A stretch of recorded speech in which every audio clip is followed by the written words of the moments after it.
Bonjour à tous, j'étais sur LCI en interview. Vous allez voir, je crois avoir dit des mots et des idées qu'ils n'ont pas l'habitude de beaucoup entendre sur l'antenne. Mot de destitution, de Frexit, dissolution de l'Assemblée nationale, d'oligarchie, la responsabilité écrasante de l'Union européenne et de la soumission de tous ceux qui nous dirigent, entre guillemets. Bref, je crois qu'il faut dire les choses, surtout quand on est sur ces plateaux-là. Et il ne faut pas tourner autour du pot. Vous me direz ce que vous en pensez évidemment en commentaire. Les mots appelant à l'action, évidemment, à l'action de résistance, à l'action de libération, celle que proposent dans le collectif, dans le rassemblement, dans l'unité, les patriotes, bien évidemment.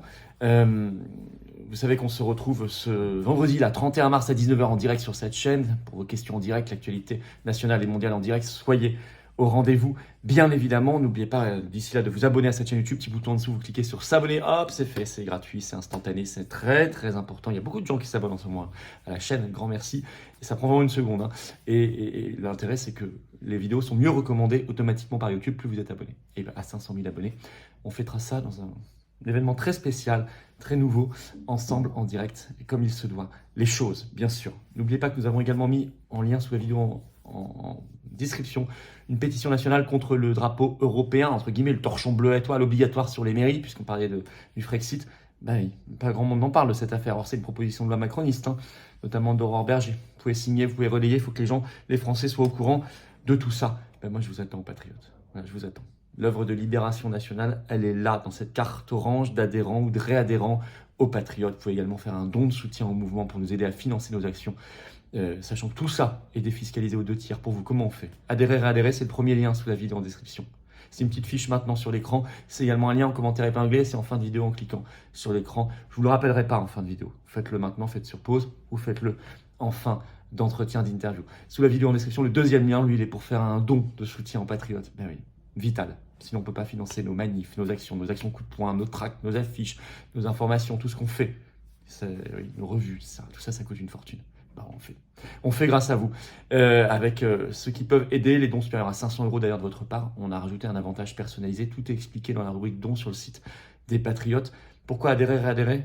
Parce que vous êtes mis en relation avec des gens qui pensent comme vous près de chez vous, que vous habitez en métropole, outre-mer ou à l'étranger, on est présent. On est là, dans le plus vaste mouvement de défense des libertés, de la souveraineté, de la paix, de la vérité, de la dignité humaine de France. C'est ça les Patriotes, mouvement anti-oligarchique. Allez, bon entretien, bravo aux donateurs, aux réadhérents, bienvenue aux nouveaux adhérents patriotes, vive la France. Bonjour Florian Philippot, vous êtes en direct.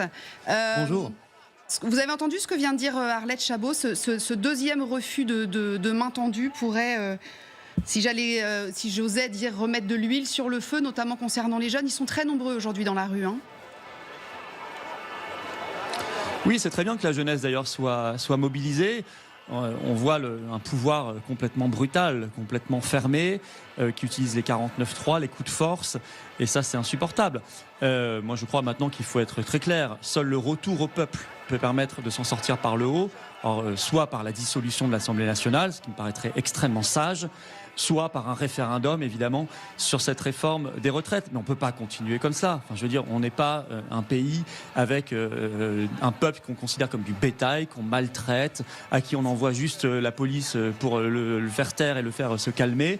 Non, on est des citoyens adultes et on doit être respectés. Cette réforme, les gens n'en veulent pas, c'est clair, c'est net, et on doit donc s'en débarrasser. La proposition conjointe de Laurent Berger et de Philippe Martinez de médiation, vous la soutenez, vous? C'est une bonne idée pour vous ou pas? Écoutez, je crois qu'on n'en est plus là. Enfin, les médiations, moi, j'y crois pas beaucoup. Quelle médiation avec un Emmanuel Macron qui est complètement fermé, isolé dans son palais? Donc, si vous voulez, le problème de fond, c'est que cette réforme, ce qu'on n'a pas dit aux Français, depuis le début, elle est imposée par l'Union européenne. C'est une réforme qui est demandée par l'Union européenne. Elle est en même temps faite en Belgique en ce moment, en Espagne. Et là-bas, ils le disent. Les gouvernements ne s'en cachent pas. Ils disent c'est Bruxelles qui demande parce que c'est une privatisation déguisée pour BlackRock et pour des fonds de pension qui veulent récupérer ce marché ultra juteux des retraites. Attendez, juste une chose. Emmanuel Macron, il a assumé le fait que c'était via Bruxelles pour les déficits publics, en fait. Hein. Il l'a dit d'ailleurs la semaine dernière quand il a été interviewé au 13h. Il a bien dit, Bruxelles, enfin il ne l'a pas dit comme ça, mais en gros Bruxelles nous l'impose, il faut qu'on puisse montrer à Bruxelles qu'on peut réformer. Ça c'est assumé.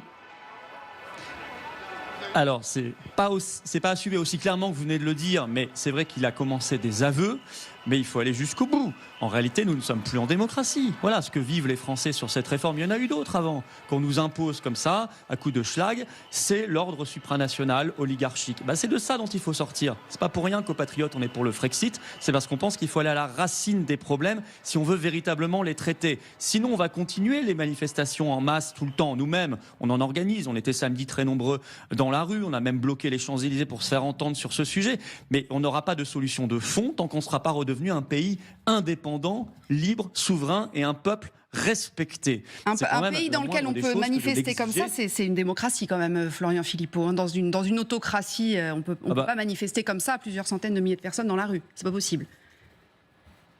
Écoutez, moi d'abord, la première définition de la démocratie, c'est le pouvoir du peuple, c'est-à-dire nous qui décidons, pas simplement dire ou manifester, décider de notre destin. C'est ça la démocratie. En et donc votant il devrait y avoir un référendum ou une dissolution. En votant aux législatives, par exemple, on peut décider de son destin, ou en votant à la présidentielle. Oui. C'est ça.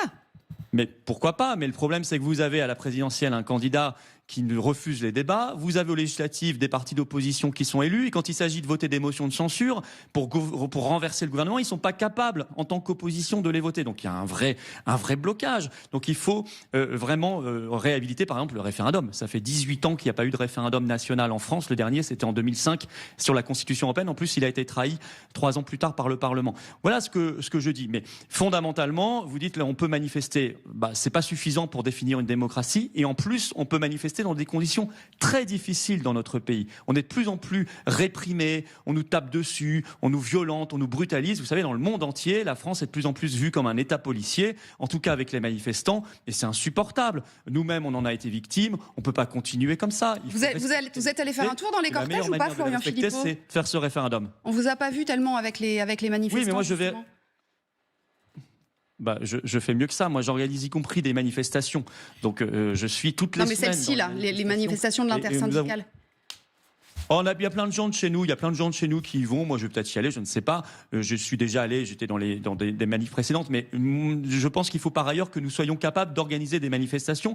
Parce qu'aux Patriotes, nous allons, dans nos manifestations, nous parlons de la dissolution. Nous parlons du Frexit. Nous parlons de la sortie de l'Union européenne. Nous parlons même de la destitution de Macron, qui est un sujet qui va monter dans les mois qui viennent, parce que c'est prévu par la Constitution, article 68. Donc, on va au fond des choses.